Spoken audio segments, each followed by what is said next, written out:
अस्सलाम वालेकुम everyone, this is Miya. Hope so आप सब लोग ठीक होंगे और मेरी वीडियोस आपको पसंद आ रही होंगी। आज ही हम लोग लेसन 33 का पार्ट बी कर रहे हैं और इंशाल्लाह ताला 34 को भी कंप्लीट कर देंगे।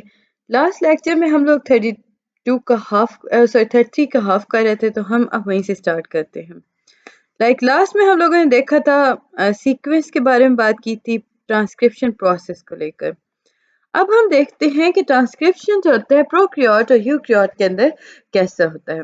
अगर हम प्रोकैरियोट की बात करें तो जो mRNA है वो डायरेक्टली मूव करता है साइटोप्लाज्म के अंदर और वो ट्रांसलेशन स्टार्ट कर देता है, बिकॉज वहाँ पे कोई न्यूक्लियर मेम्ब्रेन नहीं पाया जा रहा होता।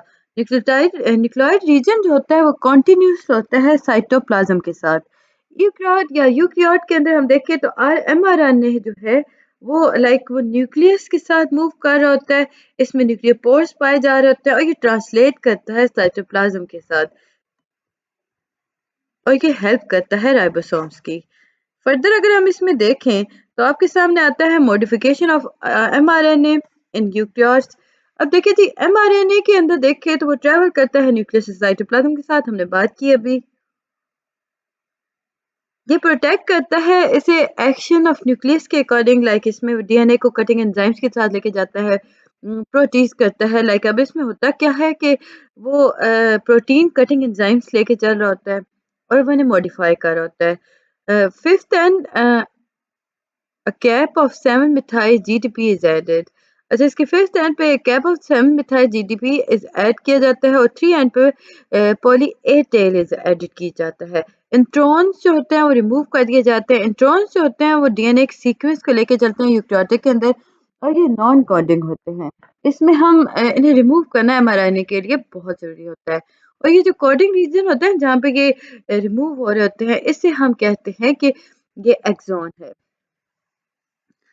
ट्रांसलेशन में देखें कि mRNA जो है वो प्रोटीन के अकॉर्डिंग है। ये प्रोसेस जो होता है बेसिकली ये ट्रांसलेशन करता है 3 मेजर स्टेप्स के अकॉर्डिंग: इनिशिएशन, इनिटेशन, एलोंगेशन, टर्मिनेशन। जो स्टेप्स है ना ट्रांसक्रिप्शन के प्रोकैरियोटिक के अंदर, तो ट्रांसलेशन जी स्टार्ट हो जाती है जैसे ही ट्रांसक्रिप्शन स्टार्ट होती है, उसके साथ ही इसकी ट्रांसलेशन भी स्टार्ट हो जाती है। ये न्यूक्लियोटाइड और साइटोप्लाज्म के दरमियान हो रहा होता है, इसमें कोई बैरियर्स नहीं हो रहे होते। यूकैरियोटिक जो होता है फर्स्ट इंट्रॉन को रिमूव करता है। प्रोसेस ऑफ ट्रांसलेशन देखें तो हमने बात की इनिशिएशन की, तो mRNA जो होता है वो बाइंड करता है स्मॉल यूनिट ऑफ राइबोसोम्स को। इसमें जो लार्ज राइबोसोमल सब यूनिट होते हैं उनकी बेसिक 3 बाइंडिंग साइट्स होती हैं, जिन्हें हम कहते हैं EPA। और E for exist, P for peptide, A for amino acid. अब जब हम फर्स्ट कोडॉन की बात करते हैं ट्रिपलेट कोड की, इसे हम अलाइन करते हैं पी साइड के साथ, देन हम इसे लार्ज राइबोसोमल सोमल सब यूनिट के साथ अटैच करके स्मॉल सब यूनिट क्रिएट कर देते हैं लाइक दिस। ये लार्ज सब यूनिट है, ये इसका स्मॉल सब यूनिट है और हम इसे क्रिएट कर देते हैं। टीआरएनए जो होता है वो अमीनो एसिड मेथियोनाइन को अटैच करता है और वो स्टार्ट कर देता है कोडॉन को। अब कोडॉन में क्या क्या होता है, AUNG, और इसमें मैसेंजर आरएनए के अंदर ये सारा वर्क हो रहा होता है लाइक दिस। ये mRNA है, इसमें वर्क हो रहा है एलोंगेशन। टीआरएनए जो होता है उसमें अमीनो एसिड अटैच होते हैं जी ए पे बाइंडिंग साइट्स पर। पेप्टाइड बॉन्ड जो होते हैं वो मेथियोनाइन और अमीनो एसिड के दरमियान पाए जाते हैं। राइबोसोम जो होता है वो 3 डायरेक्शन में मूव करता है, down to the messenger RNA. उसमें 3 बेसेस होते हैं जो कि शिफ्ट करते हैं टीआरएनए को और पॉलीपेप्टाइड चेन को पी बाइंडिंग साइट के साथ। फिर इसमें हम क्या कर रहे होते हैं, जो हम नहीं इसमें डीएनए क्या कर होता है, वो बाइंडिंग साइट्स को ओपन करता है, वैकेंट करता है टीआरएनए को। फिर वो नेक्स्ट जाता है कि टीआरएनए को एक और अमीनो एसिड दे देता है और उसे बाइंड कर देता है। अब जो पेप्टाइड बॉन्ड है वो जो क्रिएट हुआ है इनके दरमियान, सेकंड और थर्ड अमीनो एसिड के दरमियान, अब वो क्या करता है, राइबोसोम्स को मूव करेगा 3 डायरेक्शन की तरफ और जो वैकेंट टीआरएनए होगा ना उसे वो फौरन से रिलीज कर देगा ईस्ट साइड को। ये जो प्रोसेस होता है ये चलता रहता है उस वक्त तक जब तक कोडॉन जो होता है mRNA तक अराइव ना कर ले।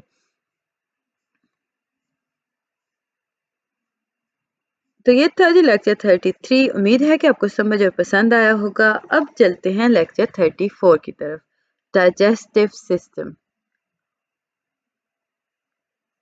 न्यूट्रिशन। हम जी अगर एनर्जी की बात करते हैं एनवायरनमेंट से हम जब एनर्जी को एक्वायर कर रहे होते हैं तो ये यहाँ हमारे एक सेंस आता है न्यूट्रिशन के अंदर, यानी कि एक ऐसा प्रोसेस जिसके थ्रू आप एनवायरनमेंट से एनर्जी को एक्वायर करते हो। और ये जो एनर्जी होती है ये एसेंशियल प्रॉपर्टी होती है लाइफ की। अब प्लांट जो होते हैं वो एक्वायर करते हैं एनर्जी सनलाइट से और प्रिपेयर करते हैं अपना फूड। इसको हम कहते हैं कि ये प्रोड्यूसर हैं। एनिमल्स जो होते हैं वो एक्वायर करते हैं एनर्जी को लाइक वो इधर प्लांट और अदर एनिमल्स और ऑर्गेनिक मटेरियल, तो हम कहते हैं ये कंज्यूमर है या डिकम्पोजर है। होप सो आपको ये समझ आ चुका होगा प्रोड्यूसर कौन होते हैं और डिकम्पोजर कौन होते हैं, कंज्यूमर्स। कॉमन मोड्स जो होते हैं न्यूट्रिशन के एनिमल्स के अंदर हर्बीवोर्स हो गए, ये क्या करते हैं ये प्लांट ईटर्स होते हैं, लाइक इसमें गोट्स हम कह सकते हैं एग्जांपल के तौर पे। कार्निवोर्स ये फ्लैश और मीट ईटर्स होते हैं, लॉइन। ओमनीवोर्स मिक्स फूड होता है इनका, बियर हो गए, क्रोज हो गए। डेट्रिटिवोर डिट्रिटिवोर जो होते हैं ये डेड ऑर्गेनिक मैटर्स पे करते हैं, अर्थवर्म हो गया। डेंटेशन जो होता है बेसिकली ये मोड ऑफ न्यूट्रिशन के अकॉर्डिंग वर्क करता है, लाइक दिस, ये देखें। माउथ पार्ट्स जो होते हैं वो मोड ऑफ न्यूट्रिशन पे काम करते हैं, इनके मोलर होते हैं। एनिमल्स जो होते हैं इनके डिफरेंट टाइप्स होते हैं जिनमें आप देखो तो डिफरेंट टाइप ऑफ टंग्स जो होती हैं वो मोड ऑफ न्यूट्रिशन काम आती हैं। फ्रॉग्स जो होता है उनके पास फोर्क्ड होती हैं, इन्वर्टेड और स्टिकी टंग होती है। टंग जो होती है ना वो लाइक आप देखो तो एक फ्रॉग्स की ना एक स्टिकी और बहुत लंबी होती है, लाइक वो दूर से प्रे कर लेते हैं। बीक्स ऑफ बर्ड्स की अगर बात करें तो ये एक और एग्जांपल है। बर्ड्स के अंदर बहुत सारी वैरायटी पाई जाती है। कुछ बर्ड्स की लॉन्ग बीक्स होती हैं, किसी की स्मॉल हो गई, किसी की कर्व हो गई, लाइक उनके मोड ऑफ न्यूट्रिशन के अकॉर्डिंग होता है। फॉर एग्जांपल अगर हम पैरट्स की बात करते हैं तो उनकी लॉन्ग कर्व बीक होती हैं और वो कटिंग और ब्रेकिंग नट्स के काम आती हैं। इसके बाद ही हम न्यूट्रिशन की बात करें, डाइजेशन की बात करें, इंजेशन की बात करें, ऑब्जर्प्शन की बात करें, तो इसमें आप देखते हैं कि जब एक्वायर हो गया फूड देन वो इंजेशन की तरफ जाता है। एनिमल जो होते हैं उन्हें डाइजेस्ट करते हैं। डाइजेशन बेसिकली होता क्या है कि एक ऐसा प्रोसेस है जिसमें फूड को छोटे हिस्सों में तकसीम किया जाता है, यानी वो कार्बोहाइड्रेट से ग्लूकोज बनाए जाते हैं। फिर ऑब्जर्प्शन होती है, ये फूड को मूव करता है पूरी बॉडी ब्लड के अंदर, लाइक वो डाइजेशन के लिए। इसमें एसिमिलेशन जो होता है वो यूटिलाइज किया जाता है। इसमें होता क्या है कि जो ब्रोक किया जाता है स्मॉल मॉलिक्यूल्स को। न्यूट्रिशन है डाइजेशन ह्यूमन बीइंग के अंदर अगर हम देखें तो ह्यूमंस जो हैं वो ओमनीवोर्स हैं, लाइक हम प्लांट भी खाते हैं, हम मीट भी खाते हैं। लाइक हम बात करें तो लाइक हम according to digestive system of humans वो जो होता है वो एनवायरनमेंट के अकॉर्डिंग अडॉप्ट हो लेता है। बेसिक कंपोनेंट्स ऑफ बात करें ह्यूमन डाइजेस्टिव सिस्टम की तो एलिमेंट्री कनाल होती है, mouth to anus. Alimentary canal जो होती है इसमें अगर पार्ट्स देखे जाए तो ओरल कैविटी आ गया, फेरिक्स आ गया, इसोफेगस आ गया, स्टमक आ गया, सिगोफेगस है, स्टमक है, इंटेस्टाइन है, रेक्टम है, एनस है। असेस्ट्री ग्लैंड देखा जाए तो लिवर और पेनक्रियाज आ जाते हैं, लाइक दिस। ये देखिए सिगोफिगस है, स्टमक है, लिवर है, गॉल ब्लैडर है, लार्ज इंटेस्टाइन है, स्मॉल इंटेस्टाइन है और रेक्टम है। Sensing the food. अब देखिए जब हम फूड की तरफ देखते हैं ना तो हम स्मेल करते हैं कि फूड है क्या। ये क्या है, इस प्रोसेस को कहा जाता है कि ये सेंसिंग द फूड है। लाइक हम इसमें सेंसी क्वालिटीज फूड की देख लेते हैं। फर्स्ट पार्ट क्या है, आप फूड को सेलेक्ट करते हो, देन आप फूड को इम्प्रॉपर लाइक अगर वो फूड इम्प्रॉपर है तो आप रिजेक्ट कर देते हो। लाइक इन अप्रिशिएट किस तरह होगा फूड, वो स्मॉल स्मेल बैड करेगा, वो रिजेक्टेड हो जाता है। ये ह्यूमन अडॉप्शन की बात की जाती है, just like other animals. Elementary कनाल हमने बात की थी माउथ से एनस की तरफ है। ओरल कैविटी के अंदर देखें तो फूड सिलेक्शन जो होती है वो ओरल कैविटी से स्टार्ट होती है, लाइक ये फंक्शन है। ओरल कैविटी के अंदर देखें तो टंग है जिस पे टेस्ट बड्स पाए जाते हैं। अब होता क्या है कि जो टंग होती है वो कन्वर्ट करती है ग्राउंड फूड को, like ground food mass to bolus, और इसमें जो ग्राइंडिंग स्टार्ट हो जाती है ना फूड की वो बहुत इंपॉर्टेंट होता है ओरल कैविटी के अंदर। ओरल कैविटी जो होता है वो उसमें टीथ पाए जाते हैं ग्राइंडिंग पर्पस के लिए। फिर जब आप बात करते हो डेंटिनेशन की तो ये फूड टाइप के अकॉर्डिंग होता है। टीथ जो होते हैं 4 टाइप के होते हैं, इंसिजर, कैनाइन, प्रीमोलर्स, मोलर्स। अब ह्यूमन जो होते हैं इनके पास चारों टाइप्स होते हैं। कुछ एनिमल्स होते हैं उनके पास भी हैं, लेकिन लाइक दूसरों के पास नहीं होते। जैसे लुब्रिकेशन और केमिकल डाइजेशन जो होता है ये एक और फंक्शन है और कैविटी का। आप इसमें देखो तो ये मोकस को लुब्रिकेंट ऑफ फूड के लिए ओपन कर देता है, लाइक वो कंटेन करता है मोकस जिसमें लुब्रिकेशन ऑफ फूड होता है। फिनेक्स अब हम देखें तो फिनेक्स जो है ये डाइजेस्टिव सिस्टम का हिस्सा है।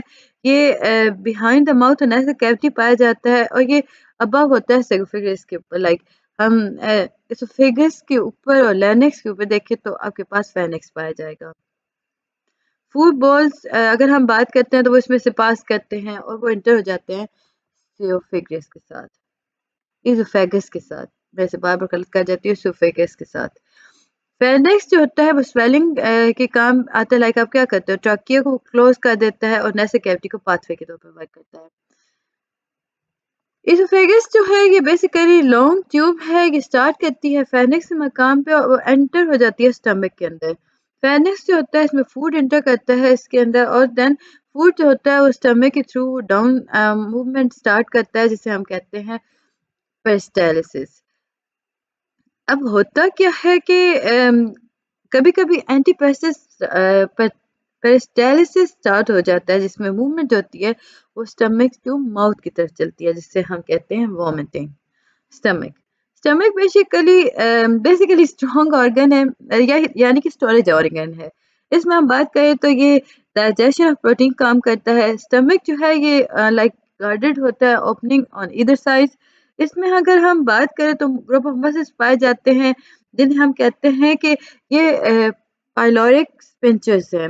लाइक हम बात करते हैं कि स्पिंचर्स इसमें पाए जा रहे होते हैं। स्पिंचर्स होते क्या है, ये ग्रुप ऑफ मसल्स हैं और ये कंट्रोल करते हैं मूवमेंट ऑफ फूड को स्टमक टू इंटेस्टाइन। और जो स्पिंचर्स होते हैं, लाइक हम इसकी बात करें, स्पिंचर प्रेजेंट होता है इसोफेगस के अंदर, यानी इसोफेगस के अंदर, और ये स्टमक को मीट करते हैं। गैस्ट्रिक ग्लैंड जो होता है वो स्टमक के अंदर प्रोड्यूस करता है गैस्ट्रिक जूस को, जिसके अंदर मकस हाइड्रोक्लोरिक एसिड और मुख्तलिफ एंजाइम्स पाए जाते हैं जिसे हम पेप्सिनोजन कहते हैं। पेप्सिनोजन जो होते हैं वो कन्वर्ट करते हैं पेप्सिन को और देन वो इसे एक्टिवेटेड फॉर्म में ले आते हैं। पेप्सिन जो होता है वो कन्वर्ट करता है प्रोटीन को, पेप्टाइड बना देता है। इससे होता क्या है कि ये प्रोटेक्शन कर होता है स्टमक की वाल्स को। फिर स्मॉल इंटेस्टाइन, ये तीन हिस्सों की बनती है, ड्यूडेनम, ड्यूडेनम, इलियम। ड्यूडेनम जो होता है basically first 25 centimetre of intestine को कहा जाता है। ये पहला पार्ट होता है जिसमें डाइजेशन स्टार्ट हो जाती है। बाइल जो होता है वो एंटर करता है यहीं से और फिर हम देखें तो वो डाइजेशन के अंदर काफ़ी हेल्पफुल कर होता है। पैंक्रियाटिक जूस जो होता है वो पैंक्रियास से रिलीज हो रहा होता है, वो भी यहीं पर एंटर हो रहा होता है। फिर है जी जीजूनम, जीजूनम। अब इसमें देखें तो ये next 2.4 metre of small intestine को कहा जाता है। इसमें रिमेनिंग डाइजेशन यहाँ भी स्टार्ट हो जाती है। इलियम जो है ये लास्ट की 3.5 मीटर को कहा जाता है और ये लॉन्ग पार्ट होता है। इसमें जो होता है अब्जॉर्प्शन जो होती है वो टेक प्लेस होती है लाइक दिस। लार्ज इंटेस्टाइन, ये अनडाइजेस्टेड फूड को लार्ज इंटेस्टाइन में भेज देते हैं। अब यहाँ से मुख्तलिफ पार्ट्स में लाया जाता है, जैसे कॉलम हो गया, रेक्टम हो गया। अब यहाँ पे हो क्या होता है, वाटर को ऑब्जॉर्व किया जा रहा होता है और वो इसमें देखा जाता है कि वाटर जो है वो रिटर्न अगर मतलब यहाँ पे सफाई हो रही होती है खाने और पानी की। जो पानी होता है वो वापस ब्लड वेसल सिस्टम की तरफ भेज दिया जाता है और बाकी सेमी सॉलिड मास को आप फीसिस के तौर पे देखते हो और ये रेक्टम के अंदर सेव हो जाता है। जब रेक्टम फुल हो जाता है तो आपके पास लाइक राइज हो जाता है रिफ्लेक्स का और अब लाइक वो पूरा प्रोसेस हो रहा होता है इसमें। इंटेस्टाइनल मोटेलिटी का हम देखें तो ये इंपॉर्टेंट फैक्टर है। ये मोटेलिटी जो होता है ये लार्ज इंटेस्टाइन को इंक्रीज करता है। इसमें लेस वाटर जो होता है वो रीअब्सॉर्ब होता है और रिजल्ट में होता क्या है कि डायरिया हो जाता है। हम बात करें मोटेलिटी की तो हम देखते हैं कि ये कॉन्स्टिपेशन को डिक्रीज कर देता है, जिसकी लाइक अब हो क्या रहा होता है वो डिक्रीज हुआ। फीसिस जो है वो लेस आएंगी then normal water, like constipation के अंदर हम देखें तो। लिवर और पेनक्रियास देखें तो लिवर जो है वो सिक्रीशन प्रोड्यूस करता है जिसे हम बाइल कहते हैं और ये फैट डाइजेशन के अंदर काफ़ी हेल्पफुल होता है। बाइल जो होता है वो स्टोर होता है गॉल ब्लैडर के ऊपर। और ऐसे रिलीज किया जाता है कॉन्ट्रैक्शन के थ्रू। लिवर परफॉर्म करता है मुख्तलिफ फंक्शंस को, जिसमें हम डेमिनेशन कहते हैं, कन्वर्टिंग अमोनिया टू यूरिया हो गया, destroy all body blood cells हो गया, मैन्युफैक्चर्स फिब्रिनोजेंस हो गया, ब्लड क्लॉटिंग फैक्टर्स इसमें आ गए। उम्मीद है कि आपको ये चीज़ समझ आ चुकी होगी। लेक्चर 35 को देख लेते हैं जल्दी से। Wire transport system. ऑर्गेनिज्म जो होते हैं वो मटेरियल को एक्सचेंज करने के लिए एनवायरनमेंट के अंदर ट्रांसपोर्ट सिस्टम को यूज़ करते हैं। न्यूट्रिएंट गैसेस और मेटाबॉलिक प्रोडक्ट जो होता है विद इन देयर बॉडी जो मूव हो रहा है तो वो ट्रांसपोर्ट सिस्टम के अंदर होता है। लिविंग का ऑर्गेनिज्म जो होता है वो एनर्जी को एक्वायर करते हैं और फूड को एनवायरनमेंट से हमने बात की थी शुरू से। तो ऑक्सीजन को जब वो इनटेक करते हैं तो इससे होता क्या है, कार्बन डाइऑक्साइड को रिमूव करता है, तो ये ट्रांसपोर्ट सिस्टम है। ये जो टॉक्सिक मटेरियल होता है इसको रिमूव करना बहुत ज़रूरी हो जाता है। ये जो हार्मोन्स को डिस्ट्रीब्यूट करने में भी काम आता है। ट्रांसपोर्टेशन सिस्टम की अगर हम बात करें तो वो आपके सामने आएगा कि आप इसमें रिक्वायरमेंट को फुलफिल करते हो, जो कि अब ये हमने बात की है। कुछ एग्जांपल हैं, यूनिसेलुलर ऑर्गेनिज्म अमीबा हो गया, simple multicellular organism, small organism आ गए, स्पंज आ गए, और इसमें हाइड्रा आ गया, प्लांट और एनिमल्स इसमें आ जाते हैं। यूनिसेलुलर ऑर्गेनिजम्स के अंदर हम देखें तो स्मॉल बॉडी होती है, एक सेल पर वो कंटेन करते हैं। ये इनकी रिक्वायरमेंट जो होती है वो थोड़ी सी होती है। अमीबिया के अगर देखें तो वो ट्रांसपोर्ट को साइटोप्लाज्मिक स्टीमिंग की हेल्प से कर रहा होता है, और इसमें वो साइटोप्लाज्म को कुछ ऑर्गेनरीज की तरफ मूवमेंट करवा रहा होता है। फूड वैक्यूल होते हैं वो डिस्ट्रीब्यूट करते हैं फूड को बॉडी की तरफ, और ये जो कॉन्ट्रैक्टाइल वैक्यूल होता है ये वाटर को रिमूव करता है from body. Simple multi cellular, अच्छा ये अमीबा की आप पिक देख लो। Multi cellular organism, simple multi cellular organism जो होते हैं मटेरियल को ट्रांसपोर्ट करते हैं सिंपल मेथड के थ्रू, लाइक हाइड्रा। ये क्या करता है कि अपने माउथ और बॉडी कैविटी को लाइक वर्क करता है, वाटर इसका एंटर होता है माउथ से और वो ट्रांसपोर्ट करता है मटेरियल्स को, और ये बॉडी कैविटी के थ्रू हो रहा होता है। वाटर जो होता है मीडियम के तौर पे काम करता है ट्रांसपोर्ट के। कुछ सेल्स जो होते हैं वो ट्रांसपोर्ट करते हैं और बाकी इनसाइड द बॉडी कैविटी को मेंटेन करते हैं। Transport in plant, transport in plant की अगर हम बात करें तो वो बाय रूट हो होता है। इसमें इश्यूज को कंडक्ट किया जाता है जिसमें फ्लोएम जाइलम आ जाता है। रूट अब्जॉर्ब करता है वाटर को और मटेरियल लेके चलता है सॉइल से। प्लांट जो होता है वो रिमूव कर देता है वाटर को थ्रू प्रोसेस ऑफ ट्रांसपायरेशन, सांस ले रहे होते हैं। जब हम बात करते हैं ना लीफ की, तो वो ओपनिंग से लाइक वो गार्डेड होते हैं, जिसे हम स्टोमेटा कहते हैं। जो ओपन और क्लोज होता है रिमूव वाटर करता है। ट्रांसपोर्ट एंड एनिमल्स, एनिमल्स के अंदर अगर हम बात करें तो सर्कुलेटरी सिस्टम पाया जाता है ट्रांसपोर्ट के। दो तरह के सिस्टम इसमें ओपनिंग होती है, ओपन सर्कुलेटरी सिस्टम और close circulatory system. Open circulatory system के अंदर जो सर्कुलेटरी फ्लूइड होता है वो बेसिकली फ्रीली मूव करता है बॉडी कैविटी के अंदर बाथिंग टिश्यूज के अकॉर्डिंग। फिर क्या हो रहा है, वो पंप करता है हार्ट को, इसमें वो सेंड करता है ब्लड को वेसल्स के थ्रू और वो कनेक्ट कर देता है बॉडी कैविटी के अकॉर्डिंग। क्लोज सर्कुलेटरी सिस्टम के अंदर देखें तो ब्लड नर्व जो होता है उसमें हम देखें तो वो लीव करता है वेसल्स को और हार्ट को, ये इनसाइड द वेसल्स पाया जा रहा होता है। डायग्रामेटिक प्रेजेंटेशन देखी जाए तो ओपन सर्कुलेटरी सिस्टम के अकॉर्डिंग ये है आपके पास। Basic components of human circulatory system देखा जाए तो ब्लड जो है वो सर्कुलेटरी फ्लूइड के तौर पे काम करता है और ये मीडियम ऑफ ट्रांसपोर्ट के लिए भी माना जाता है। ब्लड वेसल्स जो होते हैं वो ट्यूबुलर सिस्टम में होते हैं जिसमें के थ्रू ट्रांसपोर्ट ऑफ ब्लड हो रहा है विद इन द बॉडी।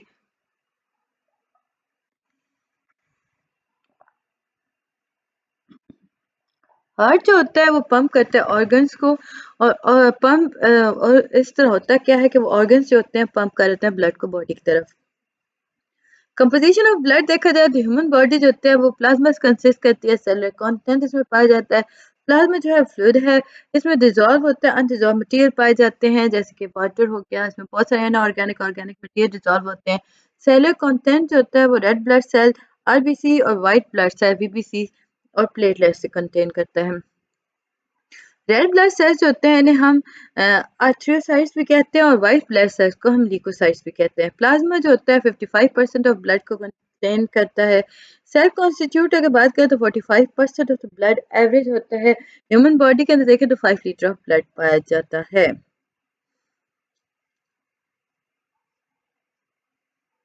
उम्मीद है कि आपको ये सारी चीज़ें समझ आ रही होंगी। काइंडली मेरे चैनल को लाइक और सब्सक्राइब जरूर कीजिएगा, बेल आइकन को भी प्रेस कीजिएगा ताकि आने वाली वीडियोस की नोटिफिकेशन आपको मिल सके। ब्लड प्लाज्मा, प्लाज्मा G55 का हमने बात की कि प्लाज्मा कंसिस्ट करता है 55% ऑफ ब्लड को। इसमें 92% अगर हम देखें तो वाटर है, 0.9% जो है वो सॉल्ट है, जो कि NaCl हो गया, Mg हो गया, जिंक आयन हो गए। अब जो सॉल्ट है ये क्या करता है, ये मेंटेन करता है पीएच ऑफ ब्लड को। प्लाज्मा जो होता है वो 7 to 9 पार्ट कंसिस्ट करता है उसके प्रोटीन के। इंपॉर्टेंट प्रोटीन जो होते हैं वो एंटीबॉडीज, फिब्रिनोजेन और एल्बुमिन इनको कंसिस्ट करते हैं। प्लाज्मा जो होता है वो digested food, nitrogenous food, hormone, respiratory gases को लेकर चलता है। ब्लड सेल और सेल लाइक बॉडीज के अंदर देखें तो सेलुलर कंपोनेंट्स होते हैं जिसमें आर्थ्रोसाइट्स, ल्यूकोसाइट्स, थ्रोम्बोसाइट्स। अब बात करें ना तो आर्थ्रोसाइट्स की, आर्थ्रोसाइट जो है इसमें रेड ब्लड सेल्स जो होते हैं वो ऑक्सीजन कैरी करते हैं और ये हेल्प कर होते हैं प्रोटीन की हीमोग्लोबिन क्रिएट करने में। मेंस के अंदर देखें तो 5 to 5.5 मिलियन सेल्स पर मिलीमीटर क्यूब होता है आरबीसी का प्रेजेंट। और द नंबर अगर हम देखें तो ये 4 to 4.5 मिलियन पर मिलीमीटर क्यूब होता है वुमेन्स के अंदर। मेंस जो होते हैं उनकी लार्जर बॉडी होती है, उनके मोर मसल मास होते हैं, उनका लाइक आप बात करो तो ऑक्सीजन की हेड डिमांड जो होती है वो ज़्यादा होती है वुमेन से। लिकोसाइट वाइट ब्लड सेल्स जो होते हैं उन्हें दो कैटेगरीज में किया जाता है, आर्गेनुलोसाइट और ग्रैनुलोसाइट। ऑर्गेनुलोसाइट जो होता है इसमें वाइट ब्लड सेल्स जो होते हैं वो नॉन ग्रैनुलेटेड साइटोप्लाज्म को लेकर चलते हैं। इसमें मोनोसाइट्स और लिम्फोसाइट्स पाए जाते हैं। ग्रैनुलोसाइट जो होता है इसमें वाइट ब्लड सेल्स जो होते हैं वो ग्रैनुलेटेड साइटोप्लाज्म को लेकर चलते हैं। इसमें बेसोफिल्स आ गए, एसिनोफिल्स आ गए, न्यूट्रोफिल्स आ गए। प्लेटलेट्स जो होते हैं वो थर्ड टाइप होती है जी सेल की, और ये लाइक हम देखें तो ये सेल लाइक बॉडीज होते हैं और ये फ्रेगमेंटेशन ऑफ सिंगल सेल्स को लाइक क्रिएट कर होता है जिसे हम कहते हैं मेगा कैरियोसाइट। अब देखें आरबीसी जो होता है ना वो न्यूक्लियस मेच्योरिटी पे नहीं वो क्रिएट करता है, इसलिए ये कॉनकेव अंडर माइक्रोस्कोप होता है, लाइक वो नजर नहीं आ रहा होता, कॉनकेव माइक्रोस्कोप के थ्रू वो नजर आता है। ब्लड ग्रुप जो है इसमें देखिए तो ब्लड सेल्स जो है उनके स्पेसिफिक प्रोटीन होते हैं, उनकी सरफेस पर एंटीजेंस हो गए, जिसका मतलब हुआ कि आइडेंटिफिकेशन ऑफ ब्लड सेल्स आप कर सकते हो एंटीजेंस के अंदर। अबाउट 9 ब्लड सेल्स जो है अभी तक आइडेंटिफाई हो चुके हैं। याद रखिएगा blood group, sorry blood cell में कह रही थी, 9% ब्लड ग्रुप आइडेंटिफाई हो चुके हैं, जिसमें इंपॉर्टेंट ब्लड ग्रुप सिस्टम जो है उसका नाम दिया गया एबीओ और आरएच ब्लड ग्रुप सिस्टम। अब इसमें देखें तो इसमें basically 4 main types of blood group की बात करते हुए ह्यूमंस के अंदर पाया जाता है according to ABO blood group system. अब ये जो ब्लड ग्रुप होता है ना ये बेस करता है प्रेजेंस और absence of two antigens on the surface of red blood cells. अब देखिए हम देखते हैं कि कौन कौन से होते हैं antigen A and antigen B. अब जो इम्पोर्टेंट ब्लड ग्रुप होता है उसमें प्रेजेंस और एब्सेंस ऑफ आरएच एंटीजेंस होता है और ये द सरफेस ऑफ आरबीसी होता है। जिन लोगों का आरएच एंटीजन जो होता है ना वो सरफेस पे पाया जाता है ना आरबीसी का, उसे हम कहते हैं आरएच पॉजिटिव, और जिनका नहीं पाया जाता वो आरएच नेगेटिव होते हैं। एबीओ सिस्टम जो होता है हेल्प करता है आरएच सिस्टम की। सो हम ब्लड ग्रुप की बात करें तो एबीओ सिस्टम पे with help of RH positive और नेगेटिव चलते हैं। ए पॉजिटिव का मतलब क्या होता है, पर्सन के पास ब्लड टाइप है विद आरएच एंटीजन प्रेजेंट है।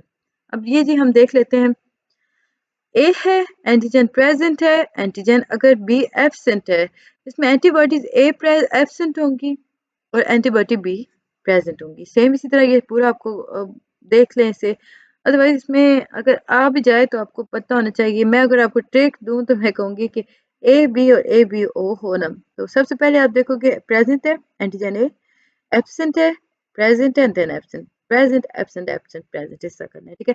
जिस चीज का प्रेजेंट होगा ना एंटीबॉडी उसकी एब्सेंट होगी सिमिलरली। और अदर सेम यानी कि आप इसे ऑपोजिट कर सकते हो, प्रेजेंट इधर आके एब्सेंट, इधर एब्सेंट है उधर आके प्रेजेंट हो गया, तो ये समझना आसान हो जाएगा। ब्लड ट्रांसफ्यूजन लाइक ये तब रिक्वायर थे जब आपको कोई डिजीज हो, सर्जरी हो रही हो, इंजरीज हो चुकी हो। ब्लड ग्रुप जो इसमें देखा जाता है डोनर का देखा जाए तो रेसिपिएंट का देखा जाए तो वो मैच करना बहुत ज़रूरी है। इसमें हम बात करें तो एग्लूटिनेशन रिएक्शंस और होते हैं जो कि even death of the patient की तरफ चले जाते हैं। ब्लड ग्रुप जो अगर वो मैच कर रहा है उसमें एंटीजन एंटीबॉडीज रिएक्शन सेम है। अब ब्लड ग्रुप और नेगेटिव जो है याद रखिएगा वो यूनिवर्सल डोनर है। क्यों? क्योंकि इसके अंदर कोई एंटीजन नहीं पाए जाते, सो ये आसानी से एंटीबॉडी से रिएक्ट कर जाता है, किसी की भी ब्लड के साथ कनेक्ट हो जाता है। Universal acceptor A B positive blood group है और इसके अंदर हर तरह के एंटीजेंस लाइक इसमें ए बी के पॉजिटिव ही के एंटीजेंस पाए जाते हैं। उम्मीद है कि आपको ये सारी चीज़ें समझ आई होंगी। कमेंट्स में मुझे बताइएगा कि आप लोगों का ब्लड ग्रुप क्या है। मिलते हैं जी नेक्स्ट वीडियो में, तब तक के लिए अल्लाह हाफिज। ये आपकी जी एक्सरसाइज है।